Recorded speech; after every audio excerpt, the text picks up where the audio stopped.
Graça e paz em nome de Jesus, nós estamos iniciando mais uma aula Ministério dos Anjos, quinta aula dessa matéria riquíssima, dessa matéria onde nós já vimos aí a questão de querubins, serafins, arcanjo, hostes angelicais, criaturas celestes, né? Criaturas, seres viventes, e é interessante nós vermos a riqueza do texto bíblico, né? Procure não pular nenhuma aula, procure assistir todas as aulas e meditar realmente na verdade da palavra, buscando conhecimento, procura apresentar-te a Deus como obreiro aprovado, que não tem de que se envergonhar, mas que maneja bem a palavra da verdade, né?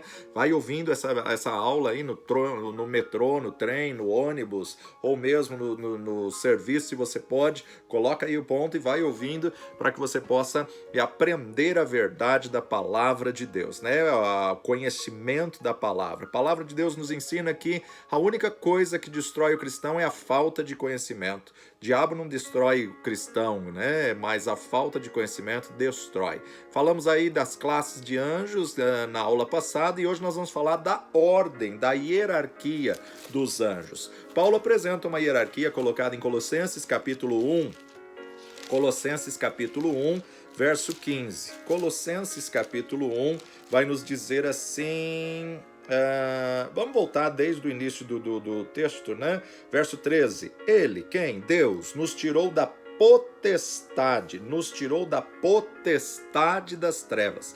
Potestade no original é poderes. Ele, o próprio Deus, nos tirou dos poderes das trevas, potestade das trevas, e nos transportou para o reino do Filho do seu amor. Nos transportou para o reino do Filho do seu amor, em quem temos a redenção pelo seu sangue, a saber, a remissão dos pecados, o qual é a imagem do Deus invisível, o primogênito de toda a criação, porque nele, quem? Em Cristo, foram criados todas as coisas que estão nos céus e na terra, coisas visíveis e invisíveis. Olha só, presta atenção na hierarquia que Paulo vai nos apresentar em Colossenses 1, versículo 16. Sejam tronos, dominações, principados, potestades, tudo foi criado por ele e para ele.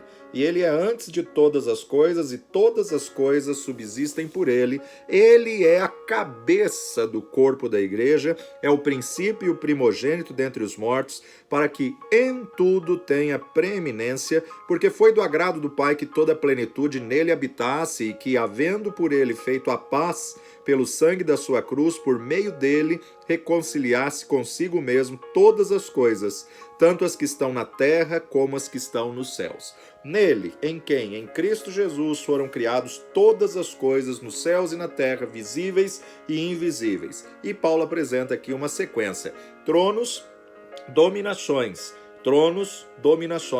principados e potestades. A classificação da hierarquia dos poderes celestiais, da ordem angelical. Paulo nos dá uma ordem: trono, dominação, poder e principado. Trono, dominação, potestades.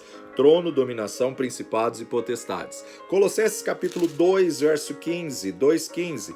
E despojando principados e potestades, os expôs publicamente e deles triunfou em si mesmo. Então, a nível de principados e potestades, príncipes têm uma autoridade maior, poderes, potestades estão debaixo aí da questão de principados, que aí tanto faz bem ou mal.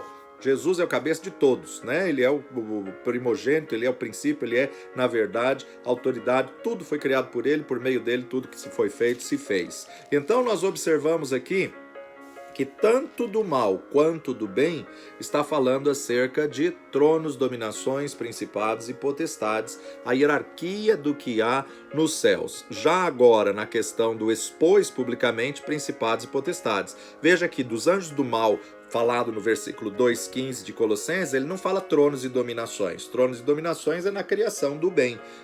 Trono, dominações, principados e potestades. Quando ele vai falar que Jesus os expôs publicamente, ele está falando só de principados e potestades. Então, Deus criou todas as coisas por intermédio do verbo, o verbo é a palavra é o próprio Senhor Jesus Cristo, é o Logos. Então ele criou tudo e muitas vezes nós relacionamos principados e potestades só a nível maligno, só a nível ruim. Não, né? Nem sempre é assim. Existem tronos, dominações, principados e potestades divinos, benignos, tá? Então, na verdade, quem aprende acerca de anjos benignos vai aprender acerca de hierarquia também a nível de anjos benignos. É bem verdade que no mundo existe muito mais coisas sobre anjos malignos, né? Aí por diversas seitas até tem muitos escritos, estudos e tudo mais, falando aí acerca de principados e potestades. Mas anjos malignos, na verdade, são anjos caídos, anjos que deixaram seu principado e seguiram a Lúcifer aí nessa situação quando ele quis estabelecer seu trono acima do trono de Deus. Há muitas discordâncias acerca dos estudiosos para falar a nível de tronos e dominações, mas a gente pode observar aí que há uma hierarquia celeste, uma hierarquia divina, arcanjo, um só, aquele que é como Deus, Miguel, né? Então ele é o chefe dos principados guerreiros, chefe dos poderes guerreiros, mas aí a gente pode colocar tronos e dominações aí a esse nível. Romanos capítulo 8, versículo 28, e sabemos que todas as coisas contribuem juntamente para o bem daqueles que amam a Deus, daqueles que são chamados por seu decreto. É bem verdade que os anjos estão para servir aqueles que hão de herdar a vida eterna, e todas as coisas cooperam, contribuem para o bem. Com certeza, Deus envia os seus anjos quando necessário para guardar e proteger a cada um. Efésios capítulo 1, verso 21, acima de todo principado. Vamos pegar sempre pelo começo da frase, começo da sentença, começo do versículo, que vai ser lá no versículo 15. Pelo quê? Ouvindo eu também a fé que entre vós há no Senhor Jesus e o vosso amor para com todos os santos, não cesso de dar graças a Deus por vós, lembrando-me de vós nas minhas orações, para que o Deus de nosso Senhor Jesus Cristo, Pai da glória, vos dê em seu conhecimento o espírito de sabedoria e de revelação, tendo iluminados os olhos do vosso entendimento, para que saibais qual seja a esperança da sua vocação e quais as riquezas da glória da sua herança nos santos, e qual a sobreexcelente grandeza do seu poder sobre nós, os que cremos, segundo a operação da força do seu poder, que manifestou em Cristo, ressuscitando-o dos mortos, pondo-o à sua direita nos céus. Presta atenção, pondo-o à sua direita nos céus, acima de todo principado e poder, potestades e domínio, acima de todo principado e poder, potestades e domínio, e de todo nome que se nomeia não só neste século, mas também no vindouro, e sujeitou todas as coisas a seus pés, e sobre todas as coisas o constituiu cabeça da igreja, quem é o seu corpo, a plenitude daquele que cumpre tudo em todos. Capítulo 3 de Efésios, nós podemos ir direto para o verso 8. A mim, o mínimo de todos os santos, me foi dada esta graça de anunciar entre os gentios, por meio do Evangelho, as riquezas incompreensíveis de Cristo, e demonstrar a todos qual seja a dispensação do mistério que desde os séculos esteve oculto em Deus, que tudo criou, para que agora, pela igreja, a multiforme sabedoria de Deus seja conhecida dos principados e potestades nos céus, segundo o eterno propósito que fez em Cristo Jesus, nosso Senhor, no qual temos ousadia e acesso à confiança pela nossa fé nele, para que pela igreja a multiforme sabedoria de Deus seja conhecida dos principados e potestades nos céus. Já falei nessa matéria que os anjos atentam muito para a pregação da palavra, porque a composição deles foi outra, a criação deles foi outra, e essa maneira da qual eles foram criados, na verdade, traz um outro conceito. Eles não foram redimidos, não foram resgatados, não foram comprados por preço de sangue. Pelo que eles viram, escolheram seguir a Lúcifer. Então, aqueles que escolheram seguir a Lúcifer perderam sua posição, perderam seus corpos, perderam aí seu principado, sua potestade, né? Mas eles têm uma hierarquia maligna, eles têm uma hierarquia do inferno aí, que na verdade nós temos que entender essa diferença. E Paulo vai nos falar também nessa carta aos Efésios acerca dessa batalha espiritual em Efésios capítulo 6, de 10 a 12. No demais, irmãos meus, fortalecei-vos no Senhor e na força do seu poder, revesti-vos de toda a armadura de Deus, para que possais estar firmes contra as astutas ciladas do diabo, porque não temos que lutar contra carne e sangue, mas sim temos que lutar contra principados, contra potestades, contra os príncipes das trevas deste século, contra as hostes espirituais da maldade nos lugares celestiais. Nas regiões celestiais, nos lugares celestiais, temos uma batalha travada contra principados e potestades que só vencemos estando revestidos de Cristo, do poder e da autoridade que ele nos outorgou. Então, observando para Colossenses capítulo 1:16, eu já li, só vou repetir 1:16, que nos diz: porque nele foram criados todas as coisas que há nos céus e na terra, visíveis e invisíveis. Divino, benigno, sejam tronos, sejam dominações, sejam principados, sejam potestades. Paulo coloca aqui uma hierarquia: tronos, dominações, principados e potestades, tudo foi criado por ele e para ele. 1 Pedro, capítulo 3, primeira epístola de Pedro, capítulo 3, verso 22, vai nos dizer assim: o qual está à destra de Deus, tendo subido aos céus, havendo-se-lhe sujeitado os anjos e as autoridades e as potências.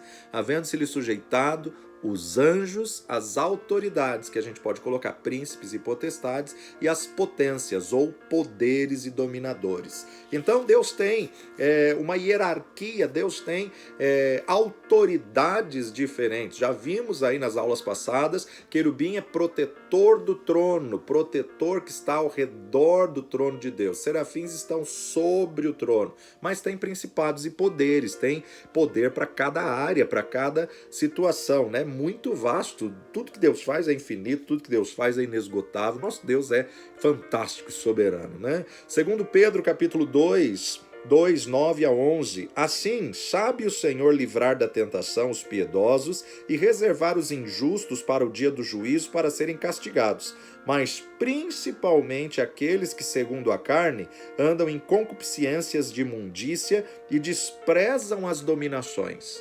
Desprezam as autoridades. Atrevidos, obstinados, não receiam blasfemar das suas autoridades, enquanto os anjos, sendo maiores em força e poder, não pronunciam contra eles juízo blasfemo diante do Senhor. Então, o homem tem aí a ousadia e petulância de desrespeitar as autoridades estabelecidas por Deus, mas os anjos não fazem isso de jeito nenhum.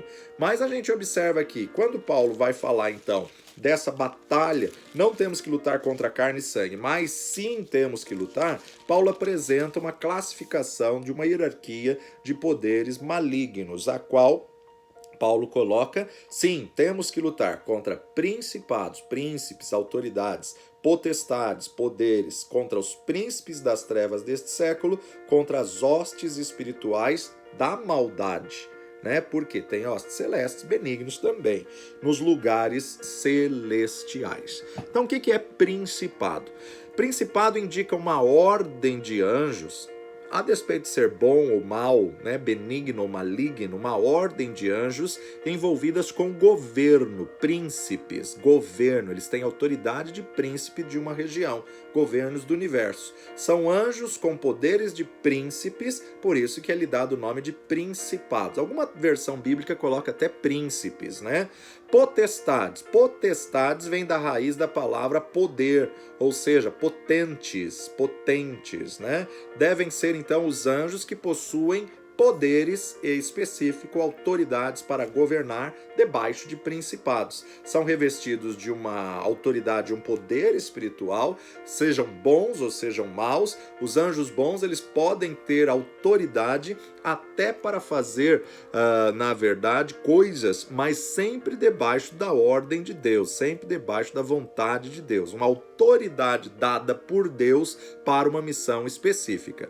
E os demônios, na verdade, se tentarem se levantar para impedir, os poderes têm autoridade, são pouco menores que principados, que na verdade são príncipes de regiões, nações, localidades, mas os poderes têm aí a sua atuação. Então, principados, potestades. Depois de principados e potestades, ele fala sobre poderes. Poderes pode se referir a anjos que exercem poderes especiais sobre a natureza ou algum outro tipo de poder. Os poderes é algo naturalmente falado acerca de cataclismos, chuva, tempestade, ciclone, etc e tal, poderes sobre a natureza. Domínio. Domínio é uma classe de anjos que executam as ordens de Deus com relação a coisas criadas. Aqui sempre está referente a coisas criadas. E tronos. Tronos e dominações é uma designação que enfatiza a dignidade e a autoridade com a qual investiu Deus os anjos que ele usa para governar. Por isso, tronos. Trono sempre fala da questão de autoridade. Se fôssemos dar uma ordem geral bem resumida da hierarquia, nós diríamos que, em primeiro lugar, nós temos aí o arcanjo, que é o anjo do Senhor, mas também a gente pode observar que no Antigo Testamento aparece muito a questão de cristofania. Cristofania é o mistério oculto, é o Cristo revelado numa forma de anjo, algumas aparições de anjos do Antigo Testamento era uma cristofania, principalmente aqueles da parte de Deus que aceitaram a adoração, é o verbo, é a palavra, é o mistério oculto, é uma cristofania, não é ainda o Jesus revelado. Cristo é eterno, Jesus nasceu, Cristo nunca nasceu, Cristo é Deus, Cristo é o ungido, ele é de eternidade passada e eternidade futura. Maria nunca foi mãe de Cristo, Maria foi mãe de Jesus, da parte humana, do corpo que fez Cristo legal na terra. Por isso que Jesus se surpreende quando ele diz: e vós, o que dizeis que eu sou? E Pedro diz: tu és o Cristo, o Filho do Deus vivo. Pedro, não foi carne nem sangue quem te revelou, mas meu próprio Pai que está nos céus que te deu uma revelação dessa, para você ter essa identificação. Foi a primeira vez na ordem cronológica que Jesus é chamado de o Cristo, Então, quem tem o maior poder aí em aparição no Antigo Testamento? Já falei em outra aula, outra matéria, mas volto a repetir. Uma vez que Jesus nasceu, não existe mais cristofania. Uma vez que Jesus nasceu, não tem mais mistério oculto. Agora foi revelado. Então, quando ele aparece agora, ele aparece com o sinal do cravo nas mãos e nos pés. Quando ele aparece agora, ele aparece como Jesus, o Cristo, Mas no Antigo Testamento, o anjo que tinha mais poder, era uma cristofania. Era o anjo do Senhor, que é a segunda pessoa da Trindade, que era a palavra de Deus, o verbo, o logos, a vontade de Deus expressa e manifesta na terra. E aí, em segundo lugar, em Êxodo, nós temos um anjo chamado anjo da presença do Senhor, ou anjo da presença de Deus. Êxodo capítulo 23, versículo 20, 23, 20. Eis que eu envio um anjo diante de ti, para que te guarde neste caminho e te leve ao lugar que te tenho aparelhado. Você vê aqui justamente Deus falando que vai enviar um anjo, e Moisés, ousado, falou: não quero anjo, não, eu quero o Senhor mesmo. Agora, 1 de Reis, capítulo 19, verso 5, e deitou-se Elias e dormiu debaixo de um zimbro, e eis que então um anjo o tocou, ele disse: levanta e come. São anjos aí que aparecem específicos aí a personagens específicos. Mas a gente pode dizer que o que tem hoje maior poder e autoridade abaixo da divindade, claro, é Arcanjo Miguel. Arcanjo só tem um, Miguel, já falamos aí dessa posição. Depois de Arcanjo Miguel, com missões diferentes, de guardiões, nós temos aí a posição dos querubins e os que estão sobrevoando sobre o trono, serafins, protegendo o trono de Deus e adorando continuamente, dizendo: santo, santo, santo é o Senhor dos exércitos. Que poderíamos dizer que são funções, ministérios diferentes, missões diferentes, mas a mesma classe, né? Querubins e serafins que estão sempre ao redor do trono, diante do trono. Então, na verdade, a gente vê aí que eles têm uma missão, um ministério específico, guardar, proteger e louvar e adorar a majestade santa do nosso Deus Todo-Poderoso. E depois, então, vem os anjos em geral. Nessa parte dos anjos em geral é que se vê uma hierarquia maior. Principados, potestades, domínios, poderes, tronos, seres espirituais, seres viventes e hostes espirituais. Esta é uma ordem coerente, mas pode ser questionada porque não existe um respaldo palpável da palavra de Deus acerca desta ordem. É uma hierarquia simples, porque quando você pensa em anjos, você tem que pensar sempre numa quantidade aos homens incontável, né? Milhares de milhares, milhões de milhões, miríades de anjos. Existem dois anjos que talvez você já possa até ter ouvido falar, mas não estão na Bíblia, tá? Estão nos apócrifos, nos livros que não foram considerados divinamente inspirados, que é Rafael e Uriel, tá? São dois anjos dos livros apócrifos. Rafael está no livro de Tobias, ele é mencionado como mensageiro no livro de Tobias, mas por ser apócrifo nós não aceitamos e nem pregamos isso. Ele é histórico, mas não tem aí veracidade comprovatória de divinamente inspirado, então a gente só cita, né? E os judeus mistificavam muito as coisas, achando que cada pessoa tinha o seu anjo, e seu anjo podia fazer alguma coisa em nome da pessoa, né? Como aquela situação que eu já citei da questão de Pedro preso na prisão e o povo que fazia contínua oração, não, deve ser o seu anjo que está batendo a porta. Então, os judeus eles mistificavam muito as coisas de anjos e colocavam nome porque achavam que se não colocasse nome eles não apareciam mais. Tanto é que Paulo precisou explicar detalhadamente, principalmente a igreja de Colosso, que era muito mística, né? E tornar convergir em Cristo todas as coisas. Porque o anjo para o judeu era uma coisa muito importante, eles davam uma importância até mística para isso, principalmente seguidores aí do Cabalá, né? O Cabala, que mistifica muito as coisas. Então a gente tem que tomar certos cuidados aí a essa situação, porque Paulo vai ser bem claro para falar contra o culto aos anjos, tá? Mas o que a gente pode falar especificamente acerca do trabalho dos anjos? Primeiro delas, é que já foi visto aqui, os anjos participam ativamente da adoração. Isso é fato, isso é real. Vimos aí tanto os querubins quanto os serafins ao redor como acima do trono, que estavam continuamente adorando.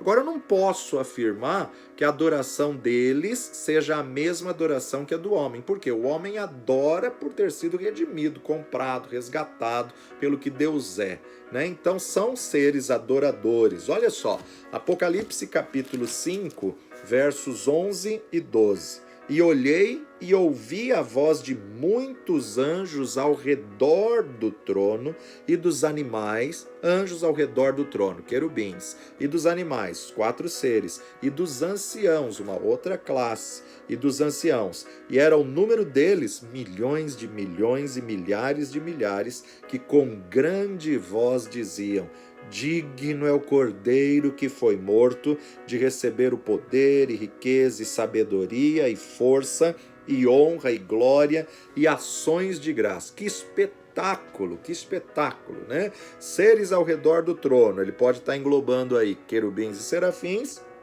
Depois de seres ao redor do trono, ele fala de animais, os 4 seres. Depois ele fala aí dos anciãos e depois o número deles, milhares de milhares. Mas no verso 13 diz assim: e ouvi a toda criatura que está no céu e na terra e debaixo da terra e que está no mar e todas as coisas que neles há dizer, ao que está assentado sobre o trono e ao Cordeiro sejam dadas ações de graças e honra e glória e poder para todos sempre.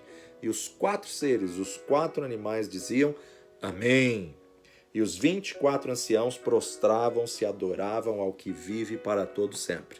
Então, Uma das funções, uma das atuações do seu ministério é que são seres adoradores. Capítulo 7, verso 11: E todos os anjos estavam ao redor do trono e dos anciãos e dos 4 animais, e prostraram-se diante do trono sobre o seu rosto e adoraram a Deus, dizendo: Amém. Louvor e glória e sabedoria e ações de graça e honra e poder e força ao nosso Deus para todos sempre. Amém.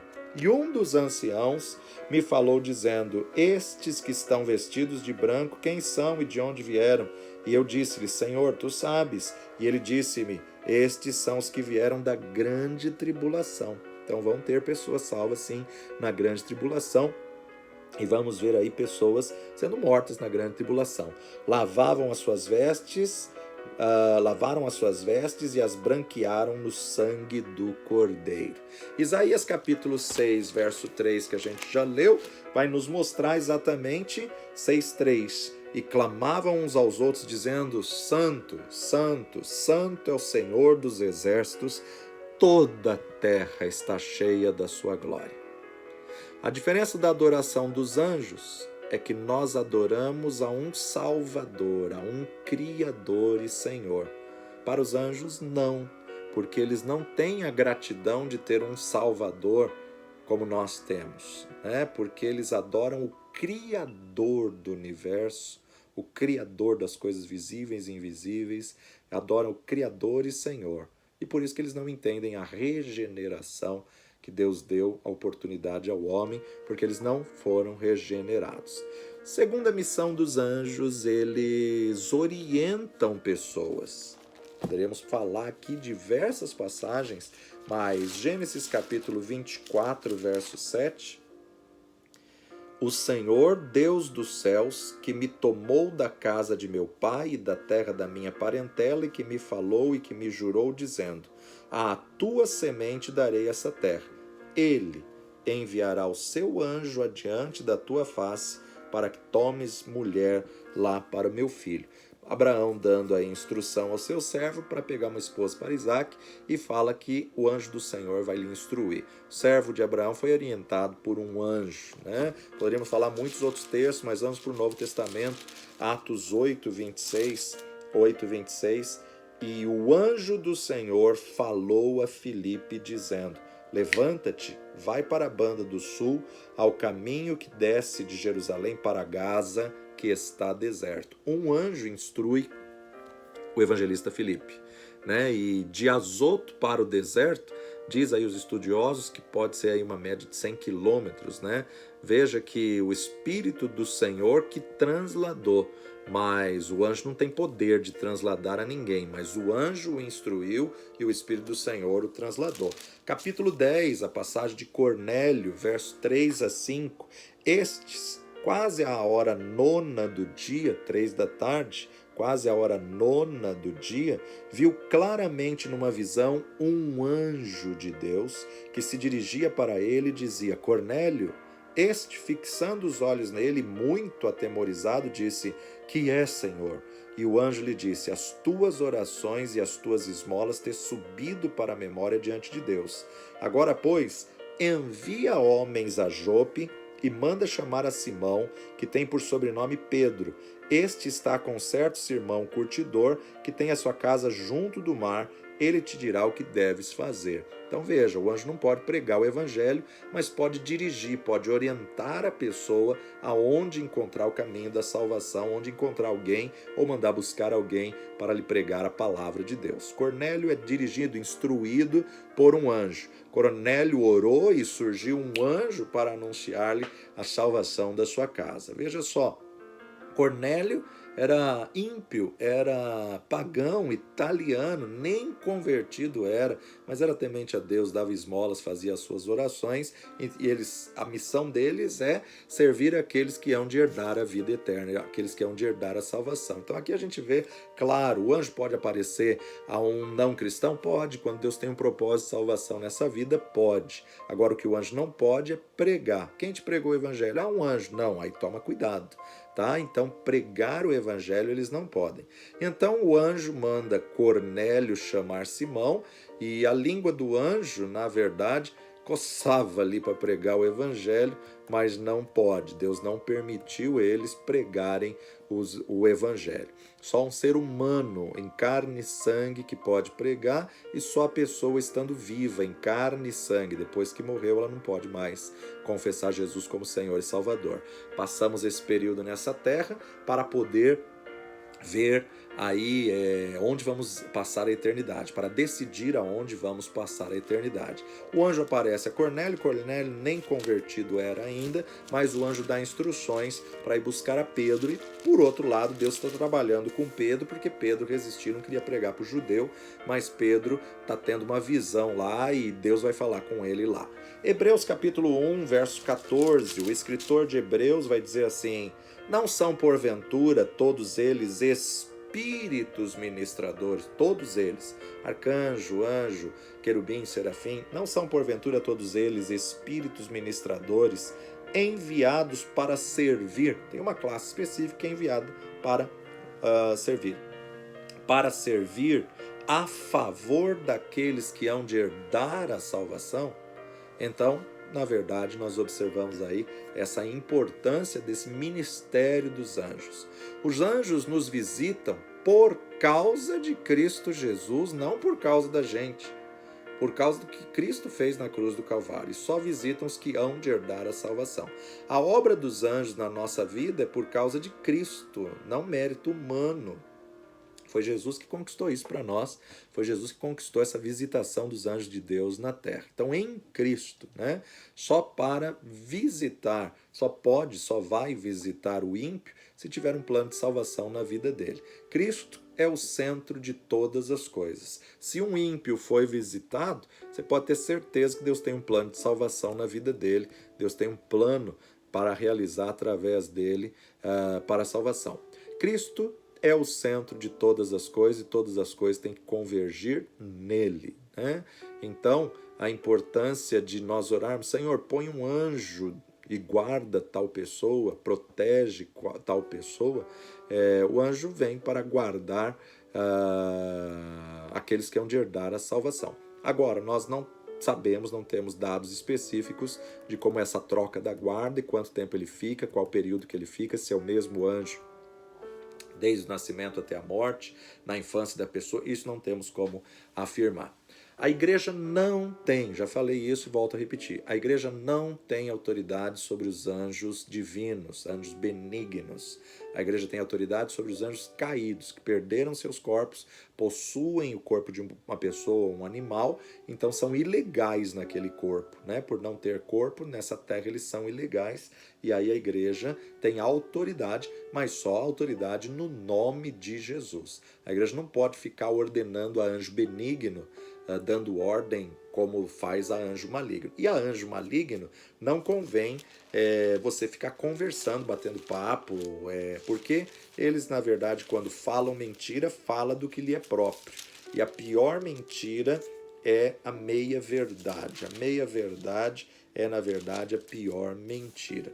E aí não temos como saber quando é verdade e quando não é.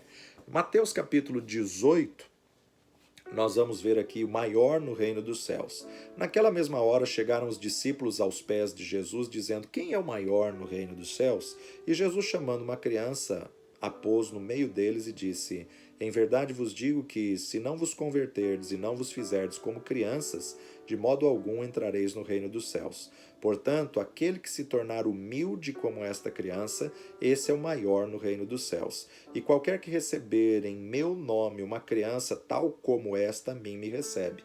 Mas qualquer que escandalizar um desses pequeninos que creem em mim, melhor lhe fora que se lhe pendurasse ao pescoço uma mó de azenha e se sumergisse na profundeza do mar. Ai do mundo por causa dos escândalos, porque é mister que venham os escândalos, mas ai daquele homem por quem o escândalo vem. Portanto, se a tua mão ou teu pé te escandalizar, corta-o e tira-o para longe de ti. Melhor te é entrar na vida coxo ou aleijado do que, tendo as duas mãos ou os dois pés, seres lançados no fogo eterno. E se o teu olho te escandalizar, arranca-o e atira-o para longe de ti. Melhor te é entrar na vida com um só olho do que, tendo 2 olhos, seres lançados no fogo do inferno. Vede, pois, não desprezeis algum desses pequeninos, que eu vos digo que os seus anjos nos céus sempre veem a face de meu Pai que está nos céus. É interessante, Jesus falando aqui, os anjos estão guardando os pequeninos, sempre vêm, né? Porque o Filho do Homem veio salvar o que se tinha perdido. Que vos parece, se algum homem se algum homem tiver 100 ovelhas e uma delas se desgarrar, não irá pelos montes deixando as 99 em busca da que se desgarrou?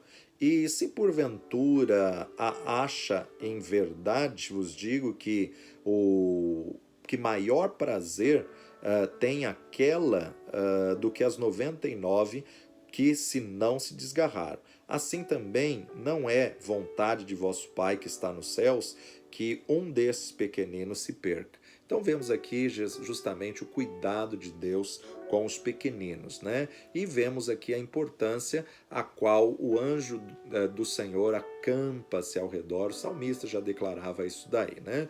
Mateus capítulo 28, versículo 18. E chegando Jesus, falou-lhes dizendo: É-me dado todo o poder no céu e na terra, portanto, ide, ensinai todas as nações, batizando-as em nome do Pai, e do Filho e do Espírito Santo, ensinando-as a guardar todas as coisas que eu vos tenho mandado, e eis que eu estou convosco todos os dias até a consumação dos séculos. Amém. Jesus, sim, ele é onisciente, onipresente, onipotente. Ele está presente em todos os lugares e, na verdade, aquele que o confessa como Senhor e Salvador pode contar aí com a sua proteção em todo o tempo. E Marcos capítulo 16, esse mesmo texto da grande comissão, a partir do versículo 15 nos diz: E disse-lhes, ide por todo o mundo e pregai o evangelho a toda criatura. Quem crer e for batizado será salvo, mas quem não crer será condenado. Estes sinais seguirão os que crerem, em meu nome expulsarão demônios. Então, sobre os anjos caídos, ele nos deu poder e autoridade. Falarão novas línguas, pegarão nas serpentes, se beberem alguma coisa mortífera, não lhes fará dano algum, imporão as mãos sobre os enfermos e os curarão. Ora, o Senhor, depois de lhes ter falado, foi recebido no céu, assentou-se à direita de Deus, e eles, tendo partido, pregaram por todas as partes, cooperando com eles o Senhor e confirmando a palavra com os sinais que se seguiram. Amém. Veja que a autoridade que Jesus deu à igreja é sobre o que é maligno, expulsar demônios, né? Os anjos caídos. Então, sobre o que é ilegal. Jesus entregou poder e autoridade à igreja sobre o reino das trevas, né? Então a igreja não tem autoridade para ficar ordenando a anjo divino, conversando, papeando com o anjo divino. A igreja não pode, né? Anjo vem, faça isso, anjo vai, faça aquilo, anjo faz isso para mim. Não, nós não temos autoridade. Eles estão sim para servir os que hão de herdar a vida eterna, mas sob a ordem de Deus.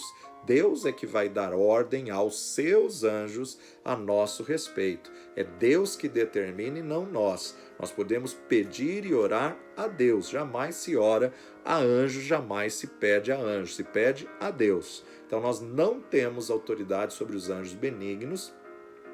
Há um perigo muito grande nessas visões que estão acontecendo em algumas igrejas, que diz vê Gabriel, vê Miguel, vê arcanjo, vê uma série. Cuidado, não é dessa forma. Nós nunca podemos subestimar o Espírito Santo de Deus que está em nós e não podemos trocá-lo por um anjo, né? Tem gente aí que fala que Deus está presente, não se importa, fala que Jesus está ali, não se importa, que o Espírito Santo está ali, não se importa, mas fala que o anjo apareceu, aí rodopia, glorifica, etc e tal. Cuidado, que isso são pretextos de culto aos anjos. O Espírito Santo é a terceira pessoa da Trindade e ele está em nós, ele habita em nós. Ele não é uma força, mas ele está dentro de nós. O anjo, ele é uma pessoa externa, o Espírito Santo está dentro de nós. Anjo não possui a vida de cristão, nenhum anjo de Deus vai possuir a vida de um cristão. Não existe possessão angelical benigna. Se a possessão angelical é demônio, né? É demônio, perderam seus corpos, então ele precisa de um corpo. Esse tem que expulsar no nome de Agora o Espírito Santo não. O Espírito Santo, ele está em nós, ele vai habitar habitar no nosso espírito, viver no nosso espírito, somos templo do Espírito Santo, tabernáculo do Deus Altíssimo, e o Espírito Santo habita dentro de nós. Anjos falam de formas externas, o Espírito Santo fala de forma interna, né? Então, Paulo foi orientado por um anjo, Pedro foi orientado por um anjo. Então, nós temos que saber aí como é, para discernir a diferença, né, da questão do Espírito Santo de Deus, da manifestação do Espírito Santo de Deus e de um anjo do Senhor. São duas coisas distintas que nós temos que ter esse discernimento. Vamos para o intervalo e a gente volta já já para continuar essa nossa quinta aula falando sobre o ministério dos anjos. Daqui a pouquinho estamos de volta, em nome de Jesus.